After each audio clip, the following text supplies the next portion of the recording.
최근 현대제철 비정규직지회의 시위 과정에서 경찰이 불법으로 노동자를 체포했다는 주장이 제기됐습니다. 경찰은 불법이 아니라는 입장을 밝힌 가운데 노조 측은 고소를 검토하고 있습니다. 서산시가 시내버스 업체의 경영난으로 인한 운행 중단 위험이 대비에 나섰습니다.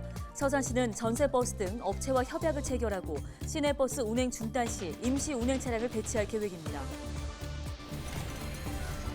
충남 병원선이 이달 말부터 운항을 시작합니다. 병원선의 규모는 320톤으로 내과와 치과, 방사선실 등 최신 의료 장비를 갖추고 있습니다. 외국산 꽃의 수입이 증가하면서 국내 화훼업계에 어려움을 겪고 있는 것으로 나타났습니다. 또 난방비와 인건비 등으로 국산 꽃값이 오르면서 꽃 소비가 줄어든 상황입니다.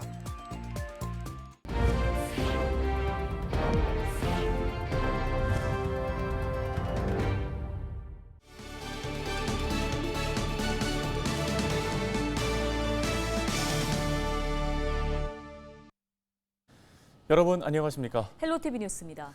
최근 현대자동차그룹 정일선 회장이 현대제철 당진제철소를 찾았습니다. 이 과정에서 비정규직지회 소속 직원들이 시위를 진행하면서 사측과 갈등을 빚었는데요. 이 과정에서 노조는 경찰이 개입해 불법으로 노동자들을 연행했다고 주장하고 있습니다. 네, 보다 자세한 소식을 취재기자 연결해서 들어보겠습니다. 정호석 기자, 먼저 노조의 이야기가 무엇입니까? 네, 지난 4일 현대제철 비정규직지회는 통제센터 앞에서 불법 파견 중단과 직접 고용을 주장하는 시위를 진행했는데요. 지회 측은 당시 시위 현장에서 사측 직원 50여 명이 노조 직원들을 둘러쌌고 경찰이 미신고 집회를 이유로 몇 차례 해산 명령을 한 뒤 불응하자 지회장 등 4명을 불법 체포했다고 밝혔습니다. 또 경찰의 체포 당시 이유를 밝히는 미란다 원칙을 고지하지 않았고 사내시는 신고 없이 할 수 있는데도 체포했다며 불법이라고 주장했습니다. 네, 그러면 경찰의 입장은 어떻습니까? 네, 경찰은 사측의 시설물 보호 요청에 따라 현장에 출동했는데요. 현장에서 노조와 사측의 마찰로 부상자가 있었다고 밝혔습니다. 이에 경찰은 공공의 위험 방지를 위해 통제센터 앞을 차단했다고 덧붙였는데요. 이 과정에서 노조 측이 저지선을 뚫고 들어오려고 하자 세 차례 경고를 했지만 무리하게 진입을 시도해 체포했다고 전했습니다. 또 미란다 원칙에 대해선 방송을 통해 고지했기 때문에 문제가 없다는 입장입니다. 네, 노조에서는 좀 대응이 나섰습니까? 네, 먼저 전국금속노조 충청남도 지회는 당진경찰서 앞에서 서장의 사퇴를 요구하는 규탄 대회를 진행했습니다. 또 8명이 진행한 시위가 공공의 위험에 위협을 가했는지에 대해 지적했는데요. 체포 사유와 도주의 우려가 없어 현행범으로 체포할 만한 근거가 전혀 없다며 서장과 현장 지휘자 등에게 피해 청구와 폭행상해죄 고소 등을 검토 중인 것으로 알려졌습니다. 또 정의당 충남도당은 보도자료를 내고 당진경찰서의 사과와 서장이 사퇴하기 전까지 경찰서 앞에서 1인 피켓 시위를 진행하고 규탄 현수막을 게시하겠다고 밝혔습니다. 네, 오늘 소식 여기까지 듣겠습니다. 보도국 정호석 기자였습니다. 다음 소식입니다. 서산시가 서련버스의 경영난으로 인한 운행 중단 위험 대비에 나섰습니다. 시는 12일 시청에서 택시와 전세버스 등 업체 10곳과 운행 협약을 체결했다고 밝혔습니다. 협약에 따라 시내버스 운행이 중단될 경우 운송업체는 임시 운행 차량을 배치해 운행하게 되는데요. 서산시는 읍면 소재지에는 버스를, 마을에는 택시를 우선 투입할 계획입니다. 또 충분한 수송 차량을 확보하기 위해 교육청과 군부대 등의 협조를 구할 방침입니다. 충남 병원선이 이달 말부터 운항을 시작합니다. 충남도는 12일 부산 감천항에서 충남 병원선 진수식을 개최했다고 밝혔습니다. 충남 병원선은 320톤 규모로 내과와 치과, 방사선실 등 최신 의료 장비를 갖췄습니다.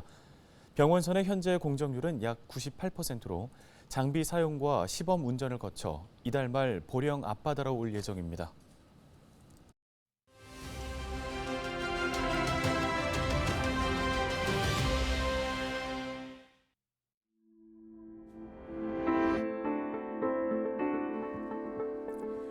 (5월) 가정의 달을 맞아 모처럼 대목을 기대했던 지역의 화훼업계.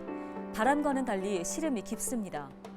값싼 외국산 꽃에 밀려 국산 꽃 소비가 위축됐기 때문인데요.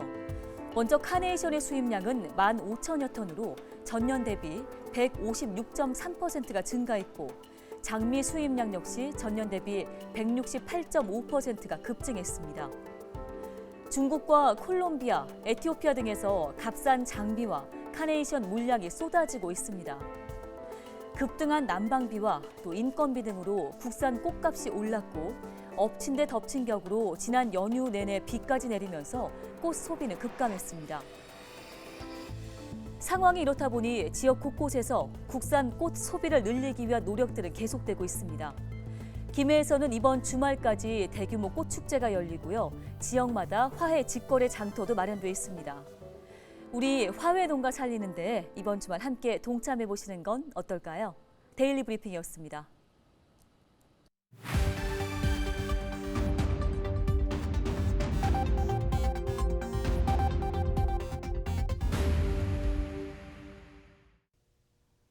시청자 여러분 안녕하세요. 여러분의 교통안전을 책임지고 있는 충청남도 경찰청 박기량 경장입니다. 사고 현장이 담긴 블랙박스 영상을 통해 교통안전 수칙을 점검해보고 있는데요. 오늘의 첫 번째 사고 영상부터 만나보겠습니다. 지난해 8월 공주의 한 국도에서 일어난 사고입니다. 블랙박스 차량이 국도로 진입하기 위해 가속차로 진행 중 앞서가던 자전거와 충돌하는 사고가 발생합니다. 자전거 운전자가 사망하는 안타까운 사고였는데요. 자전거도 도로교통법상 자동차입니다. 따라서 자동차 중의 운전자는 같은 방향으로 가고 있는 자전거에 주의하여야 하며 그 옆을 지날 때는 자전거와의 충돌을 피할 수 있는 거리를 확보해야 합니다. 자전거 운전자 역시 차량이 빠른 속도로 이동하는 도로에선 가능한 한 한길 가장자리로 이동해야 합니다. 계속해서 다음 영상 보겠습니다. 지난해 11월 논산의 한 도로, 블랙박스 차량이 유턴을 시도하는데요. 도로교통 표시판을 들이받고 중앙선을 넘어 맞은편에서 진행하던 차량과 충돌하고 멈춰섭니다. 차량의 회전 반경을 고려하지 않고 무리하게 유턴을 시도하다 중앙선을 넘은 건데요. 길을 잘못 진입하거나 반대편에 목적지가 있는 경우 유턴을 하려는 조급한 마음이 듭니다.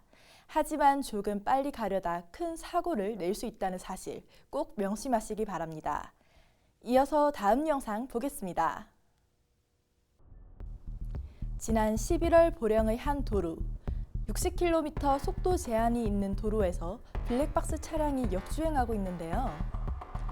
얼마 못 가 T자형 교차로에서 좌회전에 나오는 차량과 충돌하는 사고가 발생합니다. 무리한 앞지르기를 할 경우 중앙선 침범과 함께 과속을 하게 되는데요. 역주행 사고는 처벌 이전의 큰 사고로 이어지는 만큼 운전자 여러분의 각별한 주의 당부드립니다. 지금까지 블랙박스로 본 교통안전 박기량 경장이었습니다.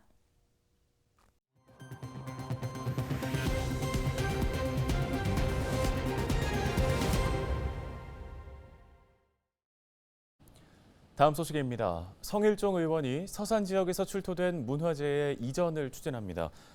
성 의원은 12일 윤성용 국립중앙박물관장과 서산 보원사지를 방문했습니다. 이들은 국립중앙박물관에서 소장하고 있는 서산 지역 출토 문화재를 보원사지 방문자 센터로 이전하는 방안에 대해서 논의했습니다. 보원사지에서 청동 정병과 금강령 등 3,700여 점의 유물이 출토됐지만 전시할 장소가 없어 다른 지역의 박물관과 국립중앙박물관에 소장돼 있는 상황입니다. 당진시가 12일 2023년 해양수산정책설명회를 개최했습니다. 이번 설명회는 수산업과 어촌의 발전 방향을 모색하기 위해 실시됐으며 오성환 당진시장과 어촌 계장 등 어업인 100여 명이 참여했습니다. 당진시는 어촌 발전을 위해 당진항 친수시설 조성과 스카이워크 조성, 장고항 6차 산업 기지화 등을 추진할 계획입니다. 태안군 군정발전위원회가 정부와 충남교육청에 해상풍력 마이스터 고등학교 설립 지원을 촉구했습니다. 태안군은 12일 군정발전위원회 회의에서 해상풍력 전문 인력 양성을 위해 마이스터고 설립 촉구 결의문을 발표했다고 밝혔는데요. 또 해상풍력단지 조성에 대비해 전문 인력을 양성할 수 있는 마이스터고 설립이 필요하다고 강조했습니다. 홍성군이 내포신도시 국가산업단지의 활성화를 추진합니다. 홍성군은 12일 미래 신산업 국가산업단지 입주 활성화와 4차 산업 스마트 팩토리 육성을 위해 스마트 4차 산업혁명협회와 업무 협약을 체결했다고 밝혔습니다. 협약에 따라 이들은 국가 산단 조성과 기업 입주 활성화 등을 위해 협력하게 되는데요. 홍성군은 4차 산업 프로그램 발굴과 생산 자동화 지원, 스마트 팩토리 생산시설 확충 등을 추진할 계획입니다. 충남교육청이 충남 지역 산불 피해 학생 성금 1억 700만 원을 대한적십자사에 기탁했습니다.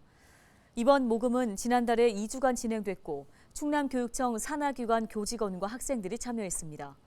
성금은 산불 피해 지역 학생들을 위해 쓰이며 구체적인 지원 방법은 교육청과 대한적십자사가 논의해서 결정할 방침입니다. 홍성군이 산불이 발생한 서부면 주민의 수도 사용 요금을 지원합니다. 이번 사업은 대형 산불로 피해를 본 주민의 어려움을 덜어주고 일상 회복을 돕기 위해 실시되는데요. 산불 피해를 본 서부면 이용자는 4월분 사용분의 전액, 그 밖에 서부면 이용자는 3월 대비 초과 사용량에 대해서 감면받을 수 있습니다. 이와 함께 집을 잃은 이재민에 대해서는 10월까지 임시거주주택의 수도 사용료를 지원할 예정입니다. 서산시가 지능적 납세 회피에 대응하기 위해 지방세 고액 체납자를 대상으로 가택 수색 강화에 나섭니다. 가택 수색 대상자는 지방세 체납액 상위 5% 이상 중 가족 명의의 부동산 등을 소유하고 고의로 재산을 숨긴 것으로 판단되는 사람입니다. 서산시는 위장 전입자에 대한 지속적인 탐문 수색 등을 통해 가택 수색을 실시할 계획입니다. 서산시는 지난달 가택 수색을 벌여 1,800여만 원의 체납액을 전액 징수한 바 있습니다. 뉴스 마치겠습니다. 네, 고맙습니다.